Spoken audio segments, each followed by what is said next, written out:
கல்யாணம் பண்ணிக்குவேன்னு சொல்லிதான் இந்த வீட்டையே எழுதி வச்சேன்.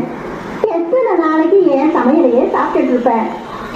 சீக்கிரம் கல்யாணம் பண்ணிக்கடா. அதுக்கெல்லாம் நேரம் வர வேணாமா பாட்டி? நேரம் வரதுக்குள்ளே நான் செத்து போயிடுவேன் போல இருக்குதா. பாட்டி அப்படி எல்லாம் சொல்லாத பாட்டி, என் மனசு தாக்காது பாட்டி.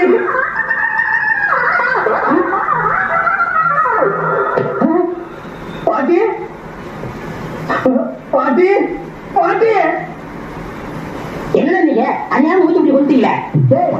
பாட்டி செத்து போயிடுறேன்னு சொல்லிச்சு, வாழை பொத்துல செத்து போயிடுச்சு. அதெல்லாம் கிடையாது. நீங்க வாயை பொத்துலயே பாடிச்சிட்டு போயிடுச்சு. அதெல்லாம் கிடையாது. பாட்டி செத்து போயிடுறேன்னு சொல்லிச்சு, அவன் வேலை வாயை பொத்துனேன். அதெல்லாம் கிடையாது. நீங்க வாயை பொத்துலயே பாடிச்சிட்டு போயிடுச்சு. என்ன கொலையாளி முடிவு பண்ணியா? என்ன எந்த பொருளை வேணாலும் சாட்சி சொல்லுவேன். ஓ ரோட்டு வரைக்கும் வந்து சாட்சி சொல்லுவியா? என்ன சட்டம் தெரியுமா? 20 வருஷம் எனக்கு தூக்கு. ஒரு அனாதைக்கான ஹெல்ப் பண்றான். இந்த டயலாக்கை யாரோ எங்கேயோ சொல்லி கேள்விப்பட்டிருக்கேன். மேல்நாட்டுல